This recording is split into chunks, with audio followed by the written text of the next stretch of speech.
ജാതക കഥകൾ. ആമുഖം.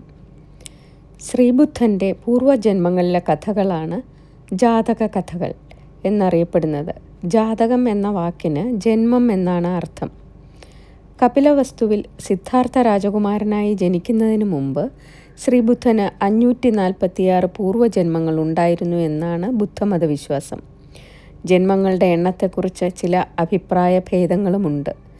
പൂർവജന്മങ്ങളിൽ ശ്രീബുദ്ധൻ ബോധിസത്വൻ എന്നാണ് അറിയപ്പെട്ടത്.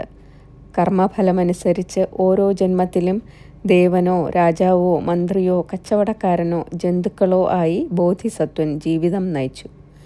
ജന്മാന്തരങ്ങളിലെ അനുഭവങ്ങൾ ശ്രീബുദ്ധൻ കഥാരൂപത്തിൽ തൻ്റെ ശിഷ്യന്മാർക്ക് പറഞ്ഞുകൊടുത്തു. അവയാണ് ജാതക കഥകൾ.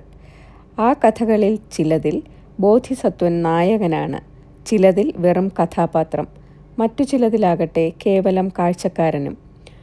ബുദ്ധദർശനത്തിൻ്റെ അടിസ്ഥാനത്തിൽ ജീവിതത്തെ മൂല്യവത്തും ധാർമ്മികവുമായി തീർക്കാനുള്ള സാരോപദേശങ്ങളാണ് ഈ കഥകളിൽ അടങ്ങിയിരിക്കുന്നത്. ഇന്ത്യയിലെ പഴയ നാടോടി കഥകളും ഇതിഹാസ കഥകളുമെല്ലാം ബുദ്ധദർശനത്തിന് അനുഗുണമായ മാറ്റങ്ങളോടെ ജാതക കഥകളിൽ കാണാം. ഗവേഷകന്മാർ ഈ കഥകൾക്ക് 2400-ലേറെ വർഷങ്ങളുടെ പഴക്കം കൽപ്പിക്കുന്നുണ്ട്. പാലി ഭാഷയിൽ സൂക്തങ്ങളുടെയും ഗാഥകളുടെയും രൂപത്തിലാണ് ജാതക കഥകളുടെ ആദിമ രൂപം. പിന്നീട് അവയുടെ ഗദ്യാഖ്യാനങ്ങളുണ്ടായി. ഇന്ന് ജാതക കഥകളായി അറിയപ്പെടുന്നത് അവയാണ്. ബുദ്ധമതത്തിലെ വിശുദ്ധ ഗ്രന്ഥങ്ങളെ 9 അംഗങ്ങളായി വിഭജിച്ചിട്ടുണ്ട്. അവയിൽ ഒരംഗമാണ് ജാതക കഥകൾ.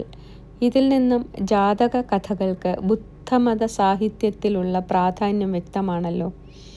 പ്രാചീന ഭാരതീയ കഥാസാഹിത്യത്തിലെ പ്രധാനപ്പെട്ട ഒരു വിഭാഗമാണ് ജാതക കഥകൾ. അവയിലെ പല കഥകളോടും സാധർമ്മ്യമുള്ള കഥകൾ പഞ്ചതന്ത്രം, കഥാസരിത് സാഗരം, രാമായണം, മഹാഭാരതം, ജൈനസാഹിത്യം തുടങ്ങിയവയിൽ കാണാൻ കഴിയും.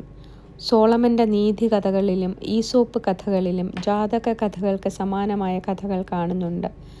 അതുകൊണ്ട് വളരെ പണ്ട് തന്നെ ഈ കഥകൾക്ക് പാശ്ചാത്യ രാജ്യങ്ങളിലും പ്രചാരം ലഭിച്ചിരുന്നു എന്നും കരുതാവുന്നതാണ്. ഭാരതീയ കഥാ പാരമ്പര്യത്തിലെ തിളക്കമുള്ള കണ്ണിയാണ് ജാതക കഥകൾ. ലളിതമായ ഭാഷയിൽ പുനരാഖ്യാനം ചെയ്ത 121 ജാതക കഥകൾ ഇവിടെ സമാഹരിക്കുന്നു.